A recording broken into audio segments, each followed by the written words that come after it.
alegria a gente estar aqui, então, para tratar desse livro, que é, na verdade, o primeiro de um bloco. Na classe Panorama, a gente costuma brincar que tem aí um rap dos blocos de livros do Antigo Testamento, né? 5:12, 5:5:12. Então, para você decorar, você pode contar esse rap: 5:12, 5:5:12. 5:12, 5:5:12. Aí você faz uma batidinha. O que são esses 5 blocos aí? 5 livros da lei, 12 livros históricos, 5 livros poéticos, 5 profetas maiores e 12 profetas menores. Então, essa divisão aí.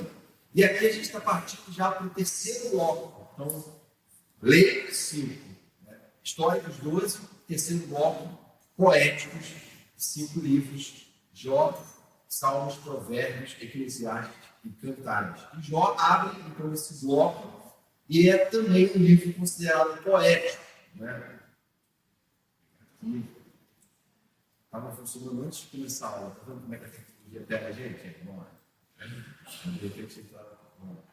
Então, os 5 livros aí, por que Jó está entre eles? Porque Jó tem um estilo de sabedoria e lamento comparado ao de Eclesiastes. Então, embora seja uma narrativa, embora tenha uma parte histórica e narrativa ali, o fato é que a estrutura do livro ela se dá em monólogos, discursos, debates, reflexões teológicas ali e, consequentemente, é um livro, então, poético. Gente, essa palavra teológica, a gente vai usar ela algumas vezes aqui, alguns talvez não estejam tão familiarizados, né? Teologia, ciência que estuda Deus e a relação de Deus com o homem. Então, a mensagem teológica é aquela em que a gente procura aplicar essa relação de Deus com o homem, tá bom? Então, há detalhes sobre a linguagem poética que vão ser dados depois na aula sobre Salmos, tá? O Avinho vai aprofundar um pouco mais essa questão aí da estrutura literária poética na Bíblia. Porque os Salmos são a maior expressão de poesia na Bíblia. Né? Então, pelo menos são os mais clássicos assim. Então, passando pelo livro de Jó, a maioria talvez já conheça, já tenha lido, mas vamos só recapitular aqui a história dele, porque é possível que alguém esteja fazendo um curso que nunca tenha lido o livro de Jó e não conheça esse pano de fundo. Então, o livro traz algumas distinções a respeito de quem era Jó. Né? Um homem altamente maduro na sua fé, enquanto homem, pai de muitos filhos. No início do livro não diz quantos, só diz que eram 3 filhas, mas não diz quantos filhos ao todo, mas pai de muitos filhos. Proprietário de muitos rebanhos, um homem rico e influente no seu tempo, um sacerdote para a sua família, um marido amável e sábio, um homem proeminente nas questões da comunidade, um homem benevolente, um líder sábio, que era também um produtor agrícola. Então, esse homem, que tinha todas essas características, que era um homem admirável por nós, o próprio Deus dá um bom testemunho dele para Satanás. Olha meu servo Jó. É um homem íntegro, teme a Deus, que se afasta do mal. Ou seja, no início do livro, o próprio Deus dá um bom testemunho sobre Jó. E aqui já começa uma história bonita. Né? Jó depois seria acusado de ser alguém que pecou, de ser alguém que estava sofrendo as consequências do seu pecado. Seus amigos trataram o seu sofrimento de forma reducionista, simplista. Mas o próprio Deus põe uma pá de cal nisso. Diz, não, essa não é a razão. Que Jó é um íntegro e teme a Deus, e o próprio Deus esfrega isso na cara do diabo. Né? Só que Deus, no momento, então, o diabo desafia o Senhor, e o Senhor permite que Satanás ponha a fé de Jó à prova. A tese de Satanás era que Jó só era fiel a Deus porque Deus havia cercado ele de uma situação muito favorável. E aí Deus fala, não é por isso, pode tocar nas coisas dele, pode pôr à prova a fé dele. E aí Satanás, então, debaixo da permissão de Deus, age e Jó perde todos os seus bens, seus filhos todos morrem de uma só vez numa tragédia e Jó adoece gravemente. Sua pele, seus ossos, ele fica profundamente adoecido, segundo a descrição do texto, a ponto de a mulher dele olhar para ele e dizer: Jó, porque você ainda teme a Deus, amaldiçoa o teu Deus e morre. A própria mulher dele aconselha ele a chutar o balde da fé, a abandonar essa fé, afinal de contas, que Deus é esse que deixa o servo justo passar por isso. Lógica da mulher de Jó. Mas Jó expressa, então, maturidade, uma fé madura. E aí os seus amigos se aproximam inicialmente, diz o texto que eles ficam 7 dias só chorando com ele, consolando ele em silêncio, mas depois eles começam a tentar encontrar razões. Eles começam a tentar encontrar razões para dizer que o sofrimento de Jó era justificável pelo que ele talvez tenha tido feito, que não tinha revelado, pela falha que ele talvez tivesse cometido e não estava ali. E aí o Jó se defende o tempo todo. E um dos amigos, no final, ele censura tanto Jó pelas suas próprias defesas, como se ele não fosse um pecador de fato, como os amigos que o acusavam. Então, essa história é rica de muitas lições para a gente vai caminhar até elas. Por enquanto, a gente ainda está lidando com questões aqui do texto. E aí Deus, então, depois de deixar Jó sofrer tudo isso, restaura e duplica a riqueza de Jó. Jó já era muito rico, mas Deus agora duplica a riqueza dele e dá a ele 7 filhos e 3 filhos no final da história. E é interessante que aquela esposa que mandou ele amaldiçoar a Deus, Deus não faz maldição nenhuma vir sobre a vida dela. Ela mesma, segundo o relato, teria dado continuidade, teria dado mais 10 filhos a Jó. O casamento dele passa por essa tribulação toda e resiste a essa tempestade toda. É interessante notar que ela era uma socarga de Jó. Ela era parte de Jó. Nosso cônjuge é parte de nós. E Deus, não deixando ele tocar a esposa de Jó, ele estava deixando ele tocar a pele de Jó. Né? Porque Jó era uma socarga com ela. Então, Deus poupa, por alguma razão que o texto explica, a esposa de Jó, e ela então dá continuidade a isso aí. Então, o final de Jó se torna ainda mais glorioso do que o início. O capítulo 42 é maravilhoso, é o segundo estado de Jó se tornou muito melhor do que o primeiro. O relato do final do livro é um relato em que parece que Deus havia ceifado definitivamente a prosperidade de Jó, mas Deus o torna ainda mais próspero, no tempo dele e da forma dele. Essa é uma lição importante do livro de Jó. Alguns personagens aí importantes. A mulher de Jó, a gente acabou de falar sobre ela, diante do sofrimento, encoraja a abandonar a sua própria integridade e amaldiçoar a Deus. Ele faz, que é um dos amigos dele, de Temã, que acreditava que ele estava sofrendo por causa do seu pecado. Então ele teve uma ideia bem reducionista a respeito do sofrimento de Jó. Bildade, o outro amigo, acreditava que Jó havia se arrependido do seu pecado, não havia se arrependido do seu pecado por esse sofrimento. Então, um defendia que ele sofria por causa do pecado, o outro defendia que ele sofria porque não havia se arrependido do pecado, e essa seria então a causa. Fazem longos discursos. E o Zofar foi mais cruel ainda. Acreditava que Jó merecia sofrer mais ainda por causa do seu pecado. Mas aí o quarto amigo, Eliú, é interessante que ganha um destaque mais para frente no capítulo 32, e do capítulo 32 até o 37, 6 capítulos são de discursos de Eliú, em que ele traz uma visão mais ponderada, colocando Jó no lugar dele e os amigos no lugar dele. E Eliú, então, fala assim, no final do capítulo 37, fora de nosso alcance está o Todo-Poderoso, exaltado no poder. Eliú talvez tenha sido, com certeza, o que mais conseguiu perceber que há coisas nos planos do Todo-Poderoso, do soberano Deus, que estão fora do nosso alcance. O que estava acontecendo com Jó não era uma questão matemática, simplista, uma questão de pegar aqui, colocar ali, chegar a uma conclusão, somar A mais B e chegar a C. Era uma questão que tinha a ver com um plano maior de Deus, por razões que só ele conhecia. Ele chega a fazer um longo discurso, na verdade, defendendo isso de uma forma lúcida e até antecipando o que o Senhor, em seguida, no capítulo 38, faria.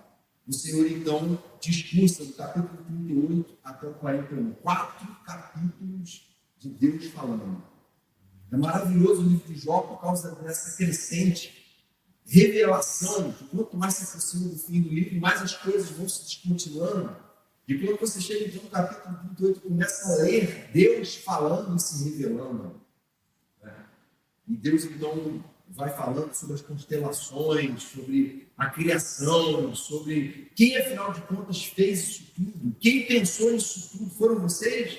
Vocês por acaso têm algum controle sobre isso? Deus então explora essa questão para trazer à luz a sua soberania e para dizer realmente quem chegou mais perto aí foi ele. Ele entendeu que há questões relacionadas ao sofrimento que não tem a ver com explicações tão simplistas e razões tão humanas e limitadas. Há razões que competem só a Deus. Então, esse é um resumo rápido do livro, biográfico de Jó e assim por diante. Agora, o período em que foi escrito, contexto histórico, alguns dados aqui importantes. Há indícios de que essa história está situada entre Babel e Abraão. Na verdade, Jó teria sido escrito muito depois, talvez 400 anos depois por Moisés, ou talvez 1.500 anos depois, com Salomão. Então, existem essas duas correntes aí que acreditam que foi Moisés o autor ou Salomão. Mas o fato é que a história se passa num período ainda lá depois do dilúvio. E há alguns indícios para a gente chegar a essa conclusão. O primeiro deles é a idade de Jó. Depois de todo o ocorrido, no final do capítulo 42, o texto de Jó viveu mais 140 anos.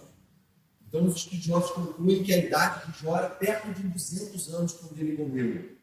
E aí a gente sabe, estudando a Bíblia, que depois do dilúvio, o que Deus diz? Que a humanidade viveria até 120 anos. Mas, imediatamente após o dilúvio, quando você estuda, você descobre que as gerações que sucederam o dilúvio não imediatamente desceram de 900 e tantos anos para 120. Houve uma redução gradual, paulatina. Então, a própria geração vivia até 700 e pouco, aí a seguinte viveu até 500 e poucos anos, aí a outra viveu até 300 e pouco, e aí foi caindo até chegar ao que a gente tem até hoje, que é a idade aproximada de até 120 anos. Então, isso aí é um dos pontos que situa Jó. Uma vez que ele viveu 200 anos, ele não viveu tanto depois, mas também não viveu imediatamente após o dilúvio. Talvez tenha vivido algumas poucas gerações depois do dilúvio. Então, há essa redução paulatina aí, essa transição. Então, esse é um dos argumentos para situar Jó nesse período histórico entre Babel e Abraão. Segundo, a unidade social, a família patriarcal onde o homem era sacerdote. Isso está lá em Jó, capítulo 1, verso 4. Seus filhos costumavam dar banquetes em casa, um de cada vez, convidavam suas 3 irmãs para comer e beber. Então, terminado o período de banquete, Jó mandava chamá-los e fazia com que se purificassem. De madrugada, ele oferecia um holocausto em favor de cada um deles, pois pensava, talvez os meus filhos tenham lá no último pecado amaldiçoado a Deus. Ele, enquanto patriarca, assume o papel sacerdotal da vida dos filhos. Literal, ou seja, ele faz sacrifícios a Deus em favor dos filhos. Se já fosse depois da lei, por exemplo, ele não podia fazer isso, porque a lei já tinha estabelecido que eram os levitas que fariam, os sacerdotes.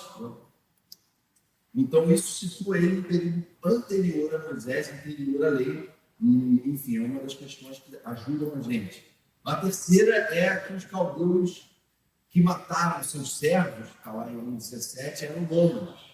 Ainda eram nômades, ainda não eram os caldeus que se tornaram, enfim, terra lá da Babilônia, ainda não estavam estabelecidos. Então, os historiadores situam Jó nesse período por causa dessa aparição dos caldeus aí também. E em quarto lugar, sua riqueza era medida por rebanhos e não por ouro e prata, o que teria acontecido depois, nessa referência para medir as riquezas de alguém, passaria a ser ouro e prata e não mais rebanhos, como era nesse período patriarcal. Está lá, Jó 1,3, descreve como, as riquezas dele foram medidas. E o quinto argumento em favor dessa situação aí, dele entre Babel e Abraão, é que não há referência à aliança com Abraão, não há referência a Israel, não há referência a Moisés, a lei, nem ao Êxodo. Então, certamente, num livro onde há discursos teológicos, onde há questionamentos, onde Deus é colocado em pauta, certamente, quem conhece a palavra sabe disso, eles iam levantar, peraí, mas segundo nosso pai Abraão disse, segundo Israel, segundo Jacó, segundo está escrito na lei de Deus, mas não existe nenhuma alusão. Agora, o que existe sim, é uma referência a uma tradição oral, porque ele faz alusão sim a Adão e a Noé. Então a gente tem que situar ele depois de Noé. Está aí, Jó 31, 33. Se como Adão encobri as minhas transgressões, ocultando o meu delito no meu seio. Então ele faz uma comparação a Adão. Então ele conhecia a tradição do povo de Deus, a tradição da criação, esses relatos da cosmogonia judaica, que é a explicação para a origem das coisas. E ele cita também o dilúvio, em Jó 12, 15. Se eles retêm as águas, Deus, retém as águas, predomina a seca. Se as solta, devastam a terra. Então, os estudiosos entendem que isso é ponto pacífico, que ele está se referindo aqui ao dilúvio. Então, essas aqui são apenas algumas questões para a gente situar Jó. Então, Jó estaria aí entre Babel e Abraão, no período ainda patriarcal, ainda muito antigo. Então, Jó seria um livro que está dentro do contexto histórico do livro de Gênesis, tá bom? Essa noção é importante vocês terem. A autoria, como eu disse, o Talmud, que são escritos judaicos, e uma coletânea de escritos judaicos, feita lá no 2º século da era cristã mesmo, reconhece que Moisés teria escrito, segundo a análise desses estudiosos judeus, e o Talmud depois foi aperfeiçoado no século VI da Babilônia. Outros estudiosos, contudo, atribuem a Salomão, por causa da semelhança com Eclesiastes, essa literatura de sabedoria. Enfim, o fato é que tanto Moisés como Salomão viveram bem depois dessa história. E aí, enfim, os dois são autores sagrados, e isso coloca a gente numa situação tranquila, porque não há incompatibilidade alguma no livro de Jó em relação ao restante das escrituras. É sempre importante isso. Qual foi o critério para um livro ser aceito como canônico? Ele está debaixo de uma linha lógica, de uma sucessão de fatos que se corroboram entre si, É isso que acontece com os livros da Bíblia. Então, ambiente paralelos literários aí, parece ter sido escrito então bem depois. Fora da Bíblia, a influência da antiga literatura de lamentos. Então existe essa questão dos lamentos, Jó se lamenta demais, existe muito toda essa estrutura de lamentos que era comum na antiguidade.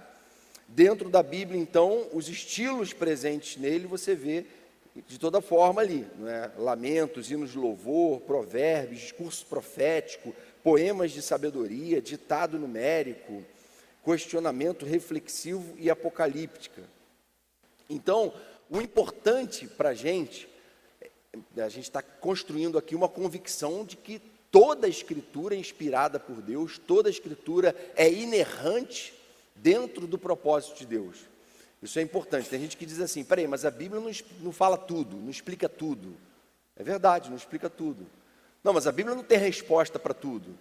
É verdade, a Bíblia não tem resposta para tudo. Não, mas a Bíblia fala de pecados absurdos, de crueldades. Eu não gosto da Bíblia. É verdade, ela fala de crueldades e de absurdos. Mas quando ela relata essas coisas, ela não relata para exaltar essas coisas, é sempre para mostrar o juízo de Deus sobre aqueles que praticavam essas coisas, inclusive, de forma aromântica, vamos dizer assim, os servos dele mesmo. Se fosse um livro puramente romântico, né, que romanceasse uma história, que contasse uma versão floreada da vida dos servos de Deus, ele não ia revelar o que ele revelou sobre Davi, não ia revelar o que ele revelou, inclusive, sobre o próprio Jó, que no final do livro se arrepende, se abomina no pó e na cinza, reconhece a sua própria miséria. Uma figura romanceada não ia trabalhar com essa perspectiva de alguém que sofreu por pecados ou por um mundo em pecados e se arrependeu e buscou em Deus o consolo. Então, o importante, gente, é esse ponto aí, ó. Foi um personagem histórico e não um mito teológico. Existe uma corrente que, infelizmente, cresceu do século passado para cá, depois da Revolução Científica, Acadêmica. O que aconteceu? Um racionalismo varreu as universidades no início do século passado, na Europa, depois nos Estados Unidos. E, segundo essa ideia racionalista, que colocou a razão no altar a ser adorada, né? A razão, então, passou a ser assim, a régua de medir todas as coisas.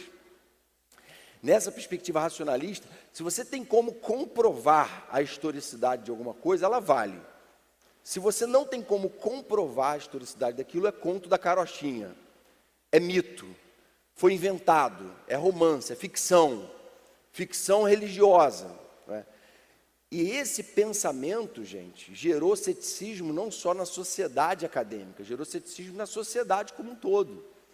Hoje a gente está muito impregnado desse pensamento racionalista.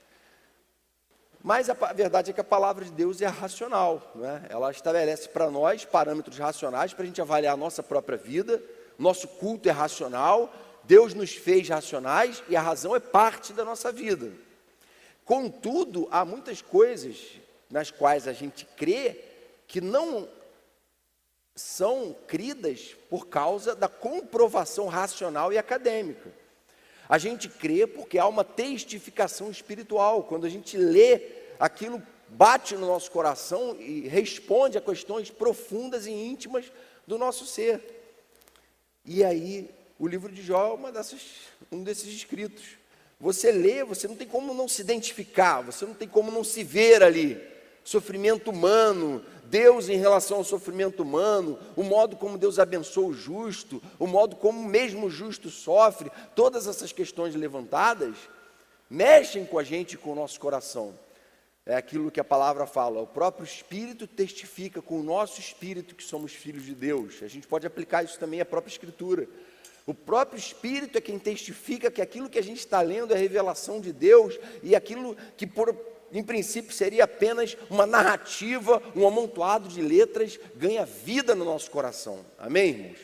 E por isso a gente está aqui estudando essa palavra. Então, mas os liberais então defenderam que Jó teria sido um mito teológico lá da antiguidade, uma história que foi contada para ilustrar uma lição e assim por diante. Mas vamos fundamentar aqui por que a gente não crê nisso. Primeiro, o próprio Novo Testamento, que diz que toda a Escritura é inspirada por Deus e útil para ensino, para repreensão e para correção na justiça, cita Jó. Paulo cita Jó em Romanos 11:35, quem primeiro lhe deu para que ele o recompense? E essa frase de Paulo lá é uma citação de Jó 41:11. Paulo cita também Jó em 1 Coríntios, porque a sabedoria deste mundo é loucura aos olhos de Deus, pois está escrito, ele apanha os sábios na astúcia deles. Isso é uma citação de Jó 5:13. E mais diretamente, Tiago fala, vocês ouviram falar sobre a perseverança de Jó e viram o fim que o Senhor lhe proporcionou. Então, os apóstolos trataram Jó e os seus escritos como canônicos, como históricos. No próprio Antigo Testamento, a gente vê Ezequiel, por exemplo, capítulo 14, verso 14, mesmo que estes três homens, Noé, Daniel e Jó, estivessem nela, por sua retidão, eles só poderiam livrar a si mesmos. O profeta Ezequiel reconheceu a historicidade de Jó. Ele repete a mesma frase, a mesma ideia, alguns versículos depois, no verso 20 do mesmo capítulo 14. Esses 3 homens, Noé, Daniel e Jó. Então ele não só é citado como personagem histórico, como ele é equiparado a Noé e a Daniel, por Ezequiel, o profeta. Então isso aí só para a gente desconstruir qualquer ideia em relação a Jó como um mito, como uma história antiga, que tem uma sabedoria antiga e assim por diante, tá bom? Então a gente não vai se deter muito na estrutura, mas a gente tem que passar aqui por esse pequeno esboço do livro. Então, Jó praticamente tem uma introdução, uma série de discursos. Então, a maior parte do livro esmagadora são discursos, monólogos ou diálogos, e no fim um desfecho. Então, primeiro o lamento de Jó, depois o primeiro ciclo de discursos, segundo ciclo de discursos, terceiro ciclo de discursos, discurso final de Jó, Eliú.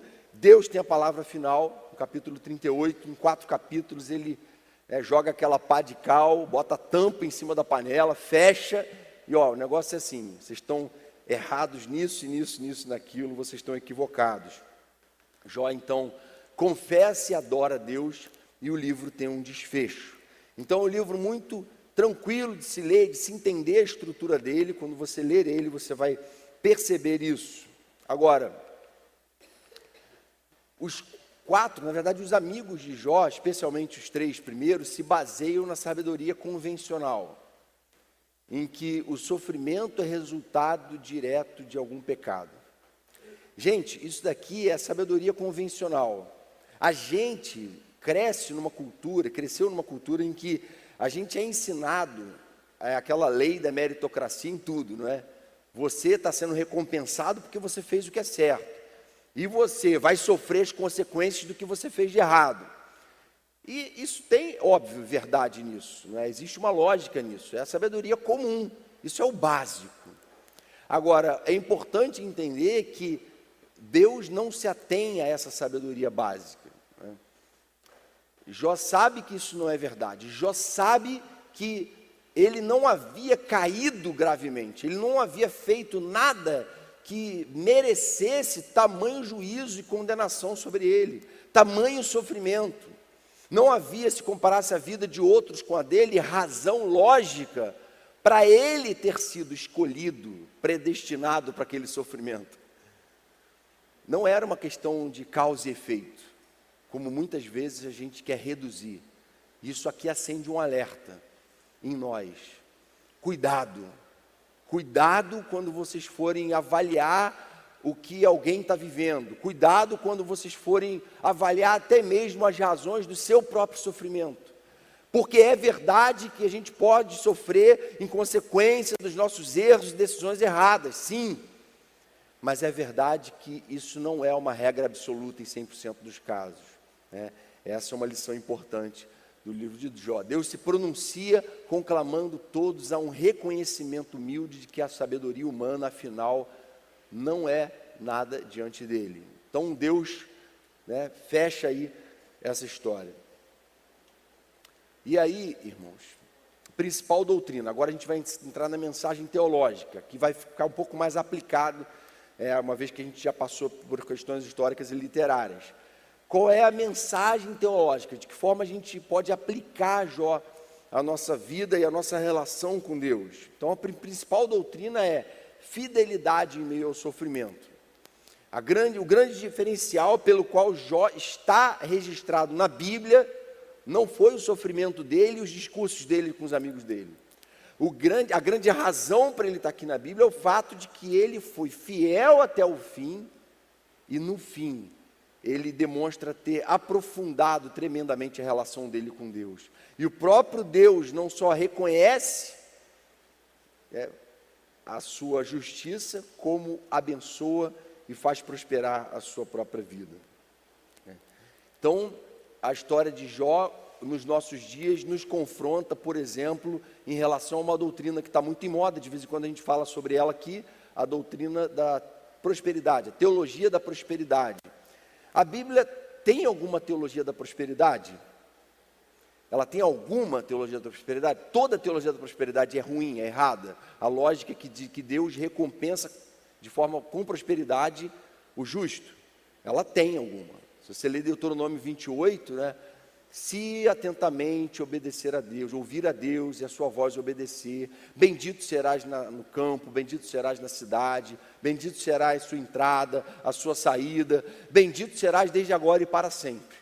Mas se você não obedecer, aí você vai experimentar uma série de problemas. Deuteronômio 28, depois você lê. Existe uma teologia da prosperidade na Bíblia, mas não é essa que a gente vê por aí. Ah, você está sofrendo? Pecado. Você empobreceu, você está maldito, amaldiçoado por Deus. Então, hoje existem igrejas que pregam isso. Se você dá para Deus, Ele te dá em troca, Ele te faz prosperar. Então, Deus é alguém com quem eu negocio, é alguém para quem eu pago, né, a minha mensalidade do dízimo, e eu sendo fiel a Ele, Ele então me recompensa materialmente, e me recompensa me livrando de toda enfermidade. Agora, muitos teólogos da prosperidade morreram de câncer, teólogos da prosperidade empobreceram, mostrando que, na verdade, a própria Bíblia não dá suporte a essa ideia. E os amigos de Jó, eles tinham essa lógica muito clara. Olha o que diz aí, né? Reflita agora, ele fala isso. Qual foi o inocente que chegou a perecer? Onde os íntegros sofreram destruição? Pelo que tenho observado, quem cultiva o mal e semeia a maldade, isso também colherá. Pelo sopro de Deus são destruídos, pelo vento de sua ira eles perecem. Então o que o amigo de Jó está fazendo é: Jó, não tem essa não, não vem tentar enganar a gente não, você está sofrendo, tem coisa aí, a gente vai descobrir. Então ele fez um juízo de Jó equivocado. Gente, isso acontece na igreja hoje? Vamos trazer para a nossa realidade aqui, para a nossa prática. Acontece direto, a gente faz juízos precipitados e equivocados sobre o que as pessoas estão vivendo, reducionistas. Ah lá, tá vendo? Filho do fulano lá respondeu à professora, tá vendo? Pai e a mãe não dão educação. Só que não viram a semana que o pai e a mãe teve, as vezes que sentaram e ensinaram e educaram, oraram junto, lutaram. E a gente quer dizer que quem faz essas coisas, o filho não tem a menor possibilidade de pecar, como se a gente tivesse num controle absoluto. A gente faz isso o tempo todo. Está vendo? Fulano, aconteceu isso porque ele mereceu, foi Deus castigando, né? Essa lógica está impregnada em nós, porque a gente foi ensinado de que a pessoa é abençoada pelos seus próprios méritos. Mas o que a Bíblia ensina é que nem sempre a gente é abençoado pelos nossos méritos. Muitas vezes a gente é abençoado apesar do nosso demérito, e a Bíblia chama isso de graça. Amém, irmãos? Então a gente tem que entender isso, esse é um fato. E por outro lado, muitas vezes, apesar do nosso mérito, nós sofremos também, né? Filho do homem não tinha onde reclinar a cabeça, não é? O apóstolo Paulo fala dos seus sofrimentos por causa da pregação, e isso faz parte da vida cristã. Então havia essa ideia da teologia da prosperidade muito forte. Olha aí uma comparação da teologia de Satanás com a teologia dos amigos de Jó. Como Satanás via a relação de Deus com o homem e como os amigos de Jó viam. Olha como é que é semelhante, gente, olha só como é que essa ideia é semelhante. Satanás, somente se for abençoado por Deus, então ele será fiel. Deus, a fidelidade de Jó é porque o Senhor tem abençoado demais ele, aí fica fácil, né? Aí olha a mesma lógica inversa dos amigos de Jó. Somente se for fiel, então ele será abençoado. Na verdade a lógica é a mesma, só que em caminhos inversos, né? Os amigos de Jó enxergando a coisa de um ponto de vista humano em relação a Deus, e Satanás enxergando de Deus em relação ao homem. Teologia de Satanás: se Jó não for abençoado por Deus, então ele será infiel. A bênção, ou a fidelidade dele está diretamente atrelada à bênção, né? E os amigos: se Jó for infiel, então ele será castigado. A coisa é simples assim, quando na verdade não é, né? Biblicamente, o justo é abençoado, mas pode sofrer, e o ímpio é alvo do juízo, mas pode também usufruir da graça comum. Então, está lá em Mateus 5, será que eu não coloquei esse versículo aí? Ah, está aí. Tá, pulei esse slide aqui, vamos lá. Então, o ímpio pode ser alvo do juízo de Deus.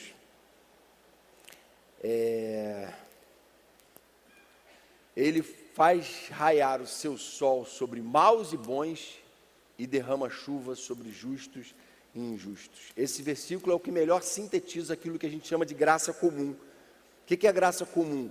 O próprio Deus distribui bênçãos, distribui dons e distribui, enfim, habilidades para cooperar com a sociedade, com a criação, em pessoas que não são servos dele, não são fiéis a ele. Deus opera não só na vida do salvo e do eleito, do povo dele, mas ele opera também na vida do ímpio, né? Então a Bíblia trabalha muito claramente com essa ideia. Deus não governa apenas sobre esse grupo da sociedade que se chama Igreja de Jesus. Ele governa sobre todo mundo, amém?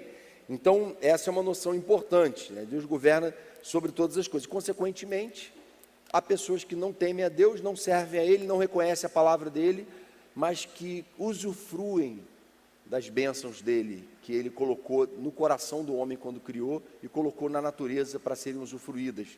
Então, mesmo um homem sem Deus é capaz de chegar a conclusões da verdade. Mesmo um homem sem Deus é capaz de escrever poesia com virtude, de falar sobre amor com propriedade. Por quê? Pelos méritos dele mesmo? Não, porque ele foi feito à imagem e semelhança de Deus. E o pecado não embotou, não tirou plenamente essa capacidade de ele refletir o caráter de Deus. Então, teologia da prosperidade bíblica não limita Deus. Ou seja, existe, está lá em Deuteronômio 28, mas ela não limita Deus. Deus extrapola até mesmo aquilo que ele estabelece na sua palavra. Ele pode agir de formas extraordinárias segundo a sua soberania. O que é soberano? É alguém que pode fazer o que quer. Ele é soberano. Ele manda e desmanda. Ele é o Senhor da história e a história não está caminhando ao acaso na mão do homem como protagonista, mas ela está caminhando para um fim que o próprio Deus, ele sim, o protagonista da história, está dando. Então, Deus revela a ignorância de Jó no capítulo 38, né? Jó não estava com Deus na criação, ele não podia explicar as forças da natureza. Deus fala isso para Jó. Resposta de Jó: Jó admite a sua ignorância e se cala. Então Deus impõe isso a Jó. Jó, você não estava comigo na criação, quem é você, Jó? Jó, você não pode explicar as forças da natureza, foi você que criou a tempestade, os raios, os trovões. Quem é você? E Jó, realmente, Senhor, ele se cala, capítulo 40, se cala diante daquilo que Deus estava falando. E esse discurso é extremamente emocionante de Deus aí, nesse trecho. E depois Jó, então, Deus revela a fragilidade de Jó. Jó não pode prevalecer sobre os caminhos de Deus. Ele não pode controlar as forças da natureza. E Jó responde confessando a sua própria arrogância e se arrependendo. Então, o final da história a história está caminhando debaixo do governo soberano de Deus, coisas acontecem que fogem ao nosso controle, mas não fogem ao controle de Deus, e Deus, enfim, no final das contas, é aquele que de fato vai ser ouvido e é só a palavra dele que vai fazer sentido na nossa vida. Então, Deus queria provar o caráter dos verdadeiros crentes, tanto para Satanás e seus demônios, quanto para a humanidade. Veja bem, gente, preste atenção aqui, vamos aplicar isso para a nossa vida. Deus não queria provar Jó para... ficou a história lá, está registrada, Jó, gente, vamos ler, vamos nos inspirar nela. Na verdade, a história de Jó é exatamente a história de todo verdadeiro convertido, de todo mundo que de fato passou por um novo nascimento. Todo mundo que está aqui, que teve uma experiência real com Deus vivo e verdadeiro. Gente, pode vir o que for, pode vir tempestade, pode vir enfermidade, pode vir sofrimento, pode vir desemprego, a pessoa pode se lamentar, chorar, pode sofrer o que for nesta vida, mas ela não está servindo a Deus por aquilo que Deus dá para ela, ela está servindo a Deus por quem Deus é. Amém, irmãos? Essa é a grande lição que Jó nos dá com a sua fidelidade. Ou seja, Jó não tinha para com Deus uma relação utilitária. Esse Deus está me servindo.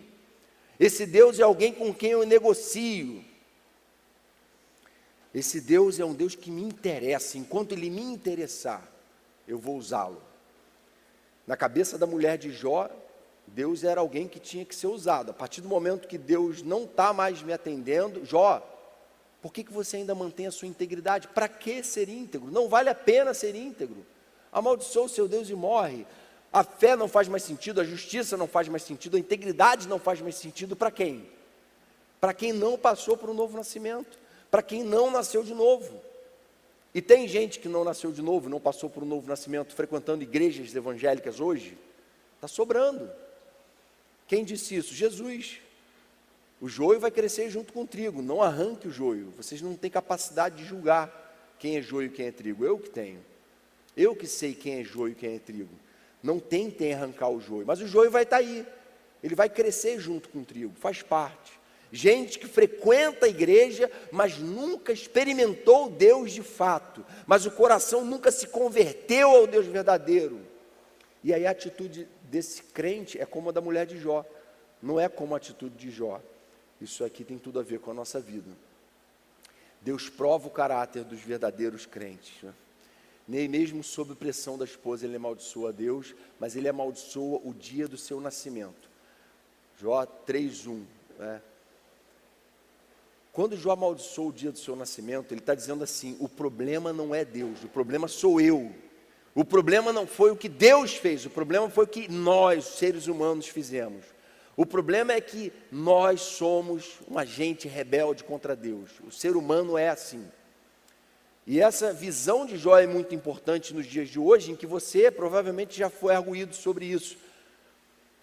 Espera aí, se você crê em Deus, mas se Deus existe, por que existe tanta fome na África e no Nordeste e nas favelas do Rio de Janeiro? Se Deus existe, por que existe crianças sofrendo e assim por diante? Gente, esse é o típico argumento de quem não conhece a Deus, de quem não conhece a palavra de Deus. Quem conhece a Deus e a palavra dele sabe que Deus não deixou a gente desamparado. Deus colocou comida de sobra no mundo. Deus colocou riqueza de sobra no mundo. Deus deu ao homem inteligência para usar toda essa riqueza no mundo para o próprio sustento, subsistência do homem. Qual é o problema então?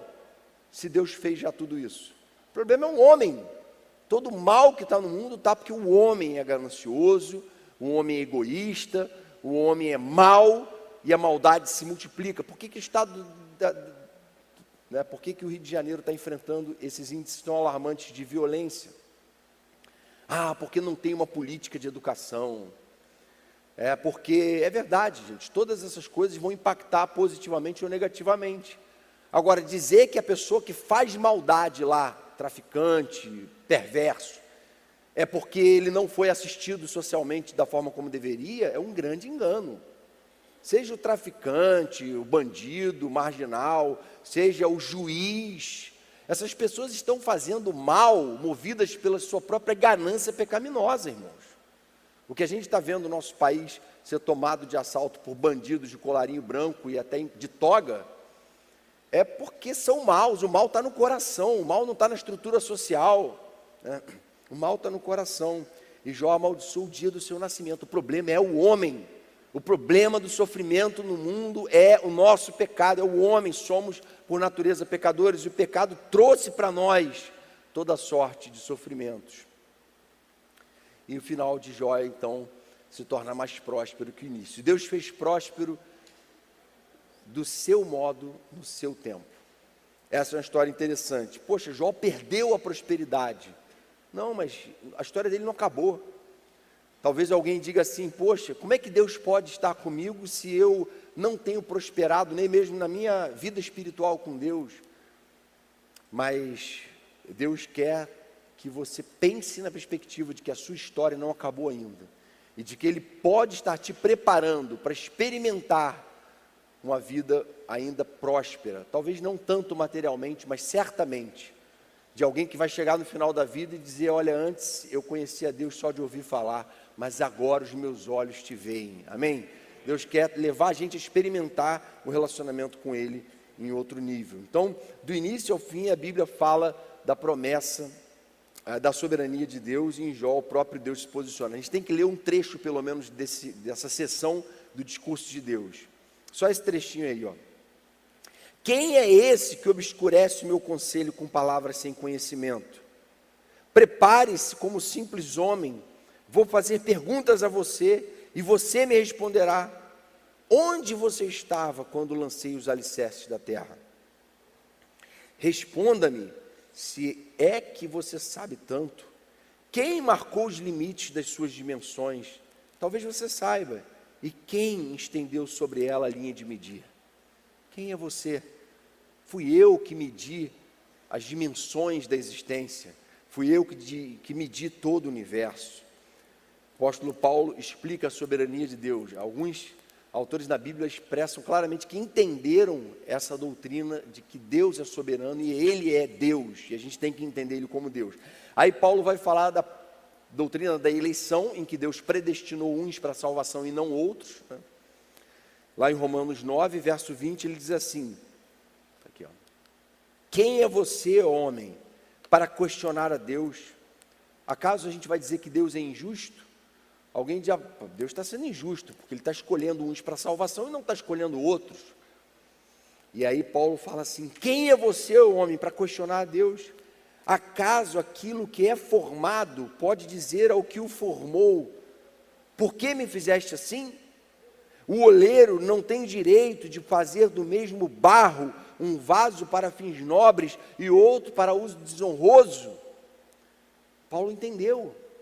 Gente, quem somos nós para questionar a Deus? Tudo que cabe a nós é nos deixar questionar por Ele. Tudo que cabe a nós é reconhecer que nós somos apenas barro, de que a nossa vida está nas mãos dEle, de que nós dependemos dEle, e o único sentido da nossa vida é viver em relação a Ele, em adoração a Ele, tendo a Ele como referência.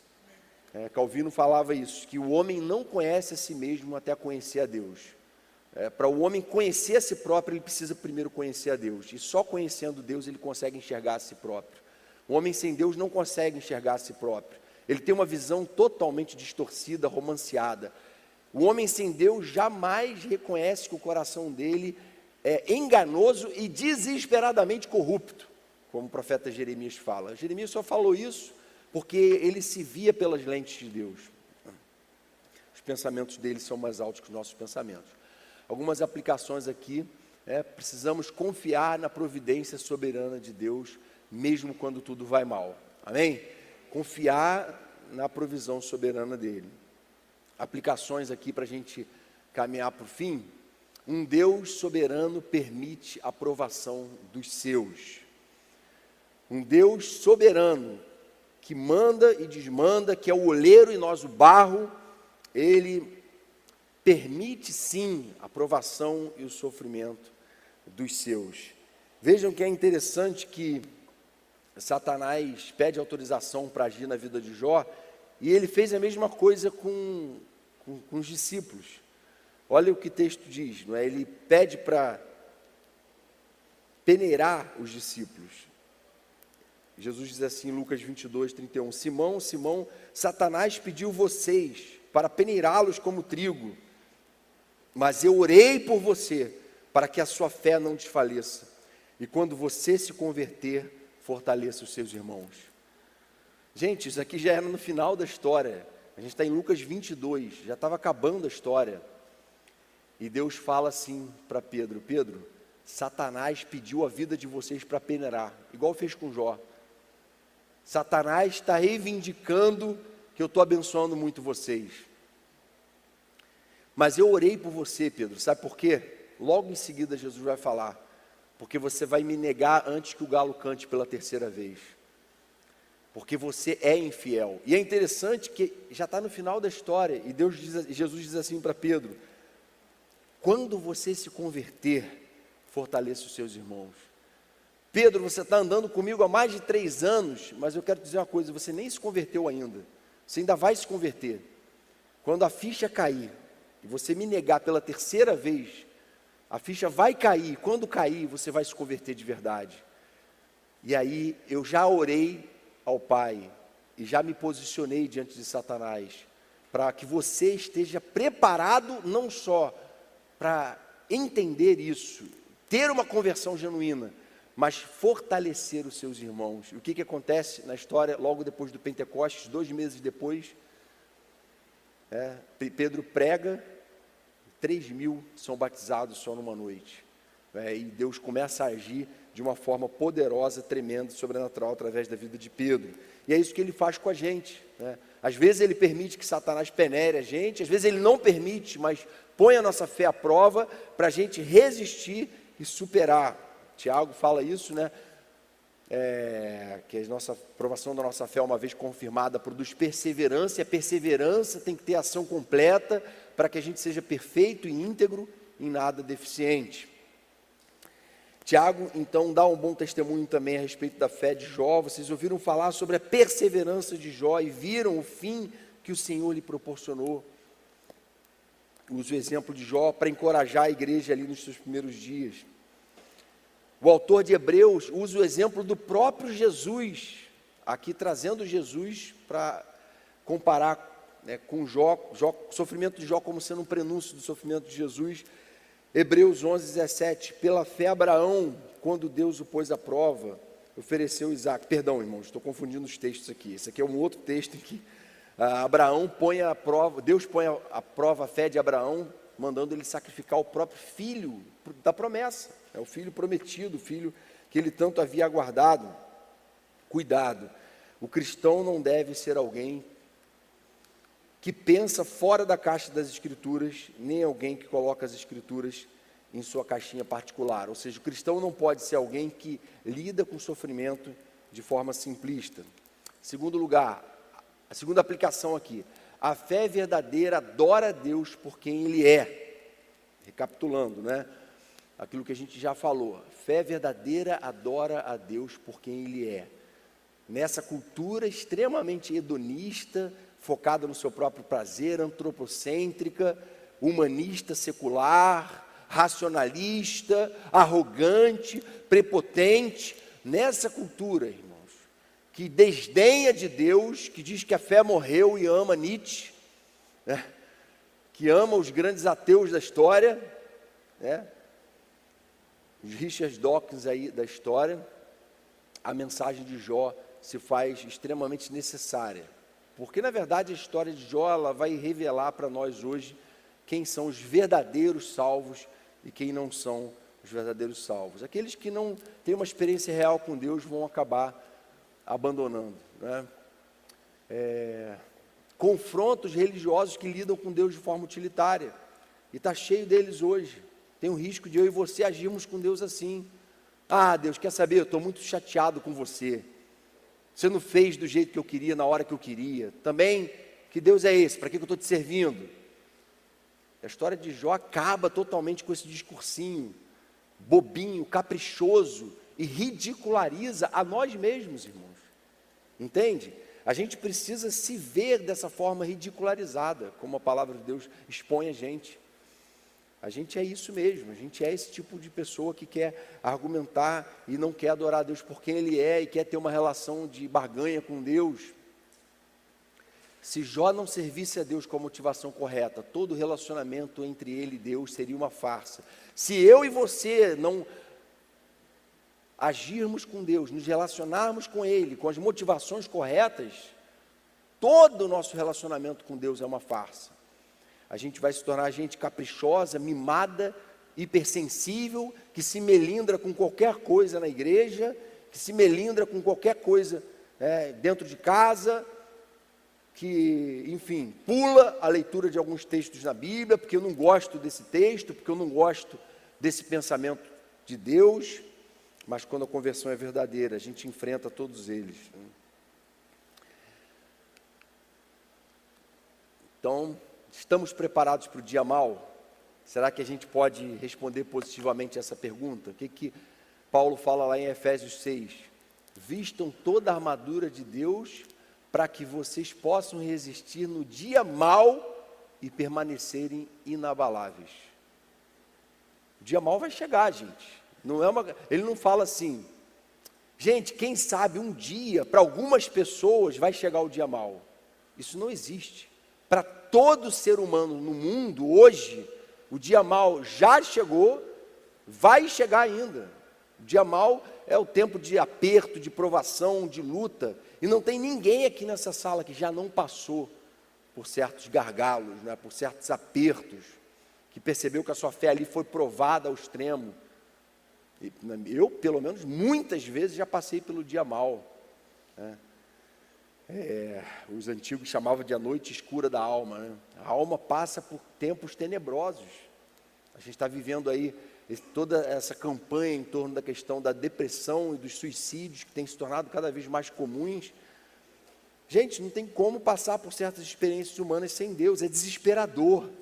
A vida não tem sentido, se esvazia completamente, o sofrimento toma conta de uma forma que a pessoa enlouquece a ponto de tirar a própria vida.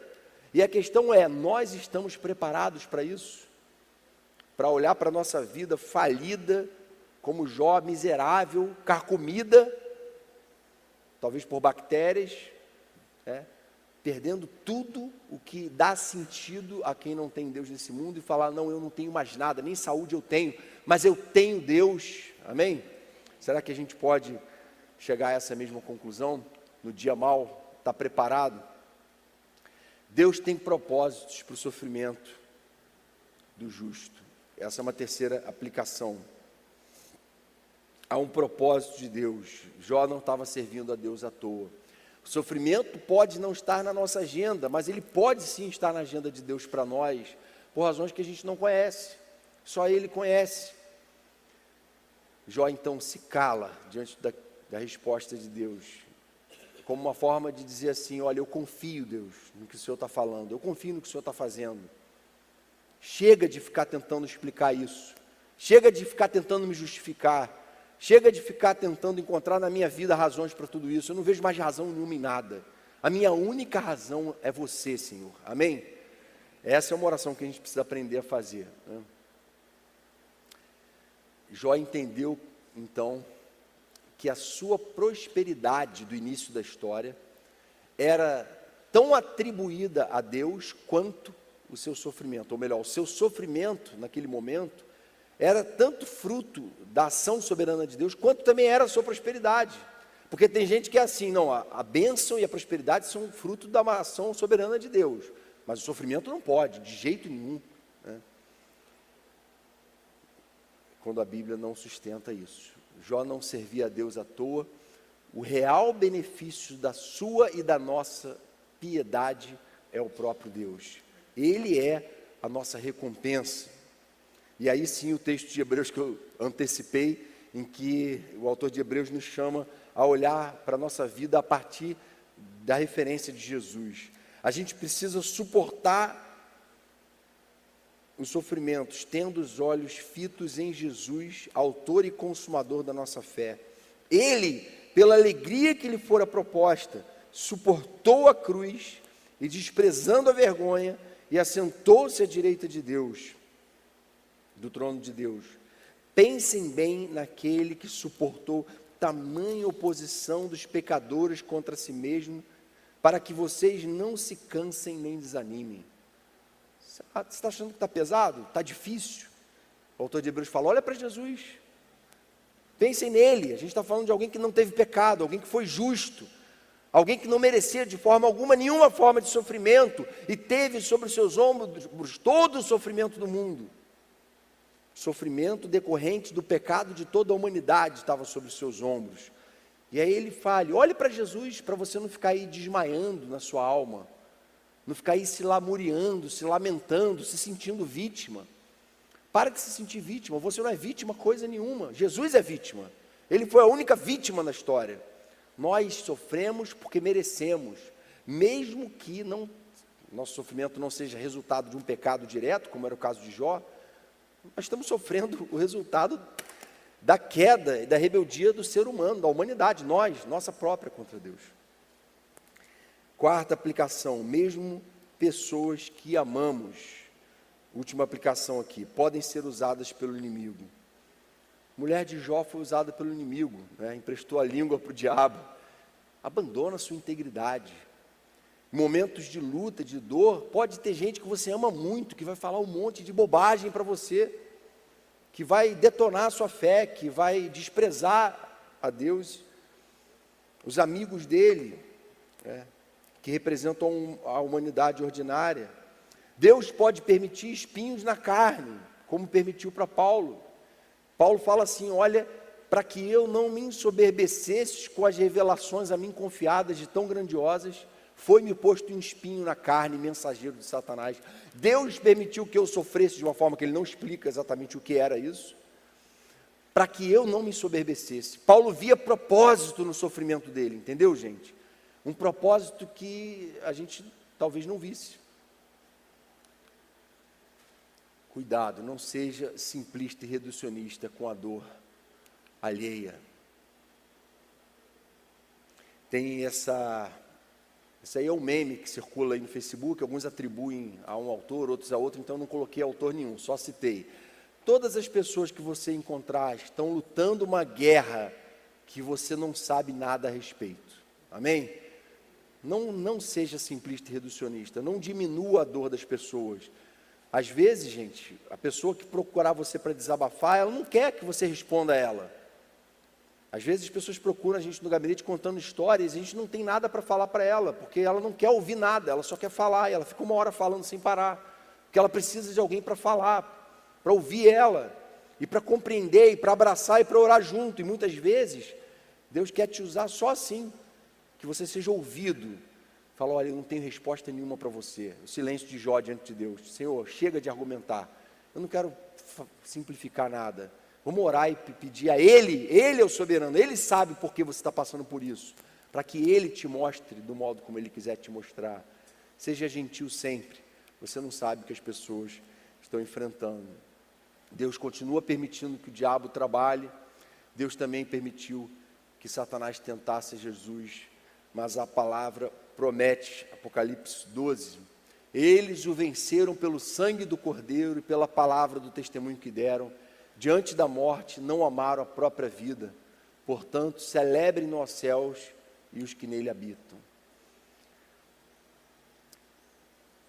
Devido ao aumento da maldade, o amor de muitos se esfriará, mas aquele que perseverar até o fim será salvo.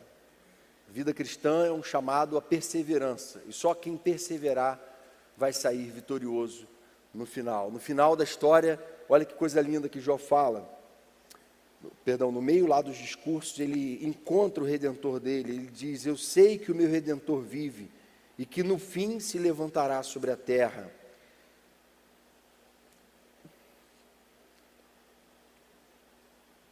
E depois que o meu corpo estiver destruído e sem carne, verei a Deus, eu verei com os meus próprios olhos, eu mesmo e não outro, como anseia no meu peito o coração. Amém, irmãos? Sei que o meu Redentor vive, por fim se levantará sobre a terra.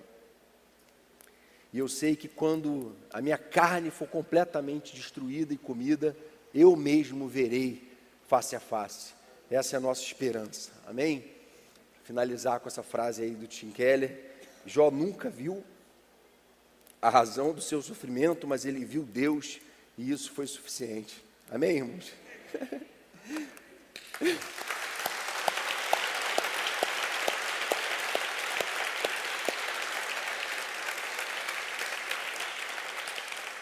Senhor querido, obrigado pela Tua palavra, Senhor, que nos alimenta, que nos reorienta, que nos livra das armadilhas racionalistas, simplistas do nosso próprio coração. A gente quer aplicar o que a gente aprendeu aqui essa manhã, não só a nossa própria vida, mas especialmente a nossa vida em comunidade. Vem nos ensinar a ser uma rede de suporte mútuo, aquilo que a Tua igreja foi chamada a ser, viver em comunhão, viver de forma que o Seu amor seja o nosso grande distintivo em relação ao mundo que perece sem amor. Em Teu nome que te pedimos, Jesus. Amém, Pai. Amém.